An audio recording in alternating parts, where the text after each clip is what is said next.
Hi friends, ఎలా ఉన్నారు? అందరూ బాగున్నారా? Welcome back to my channel.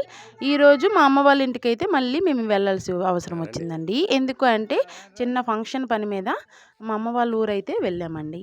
మనమైతే పుట్టింటికి వెళ్తే ఖచ్చితంగా అమ్మవార్లందరికి కూడా చల్లదనం చేస్తాము, అంటే ముర్రాట్లు ఇస్తామండి. అదేవిధంగా మేము కూడా అలా ముర్రాట్లు ఇవ్వడానికి బయలుదేరామన్నమాట. ఫంక్షన్కి ముందు రోజు అయితే మేము వచ్చామండి. వచ్చిన తర్వాత నెక్స్ట్ రోజు ఆ ముర్రాట్లు ఇచ్చేద్దాంలే, ఎప్పుడు కూడా ఈ గుడ్లు కట్టిన తర్వాత మేము రావడం అయితే ఫస్ట్ టైం అండి. అయినా కూడా ఆడపిల్లలు ఎప్పుడు వచ్చినా సరే ముర్రాట్లు ఖచ్చితంగా ఇవ్వాలండి. అమ్మవారు ఆడపిల్ల ఒకటేనంటారండి. అవునా కాదా? మీరు కూడా ఇంతేనా? మీ ఊరికి వెళ్ళినప్పుడల్లా ఇలా అమ్మవార్లకి ముర్రాట్లు ఇస్తూ ఉంటారా? మేమైతే ఖచ్చితంగా ఇస్తామండి. ఇంకా అమ్మ వాళ్ళ ఊర్లో ఫస్ట్ టైం అయితే ఈ గుడ్లన్నీ కట్టారండి.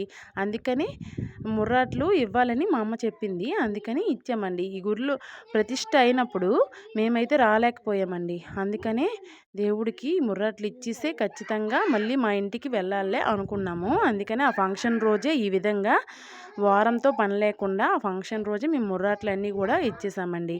ఈ ఊర్లో అయితే అసిరి తల్లి ఇంకా నీలం తల్లి గుడ్లు అయితే ఉన్నాయండి. ముందైతే అసిరి తల్లికి నీలం తల్లికి అయితే ముందు ఇచ్చామండి ముర్రాట్లు, తర్వాత అసిరి తల్లికి అయితే ఇచ్చామండి.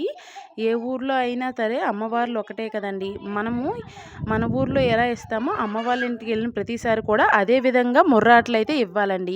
ఈ విధంగా అన్ని దేవుళ్ళకి పూజించుకున్నామండి. మేము వచ్చిన పని అయితే మెచ్యూర్ ఫంక్షన్కి అయితే వచ్చామండి. అదే రోజు ముర్రాట్లు అయితే ఇచ్చేసాము. ఎప్పటి నుంచో అనుకుంటున్నాం ఇద్దామని, అస్సలకి ఎప్పుడు వెళ్ళినా కూడా కుదరలేదు. ఈసారి అయితే ఖచ్చితంగా ఇవ్వాలే అని ఆ విధంగా ముర్రాట్లు ఇచ్చేసి ఆ తర్వాత ఆంజనేయ స్వామి గుడి ఉందండి మా అమ్మ వాళ్ళ ఊర్లో, ఆటికి కూడా వచ్చాము. వచ్చేసి దేవుడికి కొబ్బరికాయ కదా, కొబ్బరికాయ అంటిపళ్ళు పెట్టేద్దాంలే ఈ విధంగా అనుకొని వచ్చామండి. వచ్చేసి ఈ విధంగా ఆంజనేయ స్వామికి కూడా పూజ చేసామన్నమాట.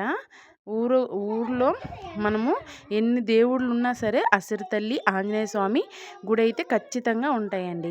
మనకి ఆపదల నుంచి రక్షించేవాడు ఆంజనేయ స్వామే కదండి. మన ఊరిని కాపాడే తల్లి అమ్మవారే కదా. అందుకని ఖచ్చితంగా ప్రతి ఊర్లో కూడా అమ్మవారి గుడులు ఉంటాయి. ఈ విధంగా మా అమ్మ వాళ్ళ ఇంటికాడ కూడా అమ్మవారి గుడి ఉందండి. ఈ విధంగా పూజ చేసుకుని ఆంజనేయ స్వామి గుడికి వెళ్ళి దండం పెట్టుకుని మెచ్యూర్ ఫంక్షన్కి అయితే అటెండ్ అయ్యామండి. మెచ్యూర్ ఫంక్షన్ కోసం మెయిన్గా వచ్చామన్నమాట. కానీ దేవుళ్ళకి చల్లదనం చేస్తే మంచిది కదని ఈ విధంగా చల్లదనం చేసి తర్వాత మళ్ళీ ఆ రోజు ఈవినింగే బయలుదేరిపోయామండి. ఈ విధంగా హెల్దీ ఫంక్షన్ ఇవన్నీ అయ్యే వరకు కూడా ఉన్నాము. ఎందుకంటే వాళ్ళందరూ కూడా మా రిలేటివ్సే కాబట్టి లాస్ట్ వరకు కూడా ఉండే వరకు ఒప్పలేదు. అందుకని ఆ విధంగా లాస్ట్ వరకు ఉన్నాము. మా అమ్మ వాళ్ళు ఊరు వచ్చామంటే ఖచ్చితంగా మాకు చాలా నచ్చే విషయం ఏంటంటే అన్నీ కూడా ఊర్లోనే దొరుకుతాయి. కరివేపాకు ఇవన్నీ కూడా పల్లెటూరు అనగానే చుట్టూ మొక్కలు పచ్చదనంగా సూపర్గా ఉంటుంది కదా. మా అమ్మ వాళ్ళ ఊరు అయితే ఇంకా బాగుంటుంది. ఎందుకంటే ఊరు మొత్తం కూడా విపరీతంగా తోటలు ఉంటాయి. చుట్టుపక్కల కూడా తోటలే ఉంటాయి. ఇంకా అరటి చెట్లు ఇవన్నీ కూడా ఉంటాయి. ఇంకా ఎక్స్ట్రాగా మొత్తం ఎక్కడ చూసినా పచ్చ పచ్చగా ఉంటుందన్నమాట. అందుకే నాకు మా అమ్మ వాళ్ళ ఇల్లు అంటే చాలా నచ్చుతుంది. అమ్మ వాళ్ళ ఇల్లు అంటే ప్రతి ఒక్కరికి కూడా ఇష్టమే ఉంటుంది. కానీ నాకైతే ఈ విధంగా ఇష్టం అనమాట. చుట్టూ తోటలు చూసుకొని తిరుక్కొని ఉండడం అంటే నాకు చాలా ఇష్టం. ఈ విధంగా అమ్మ వాళ్ళ ఇంటికి వెళ్ళి చక్కగా ఆ రోజు ఫంక్షన్కి కూడా హాజరయ్యి అమ్మవారి దీవెనలు కూడా తీసుకొని మళ్ళీ ఇంటి నుంచి అయితే బయలుదేరిపోయాము. మనం ఎన్ని రోజులు పుట్టింట్లో ఉన్నా సరే కానీ మన ఇంటికి అయితే వెళ్ళాల్సిందే కదా. ఇది ఫ్రెండ్స్ వీడియో.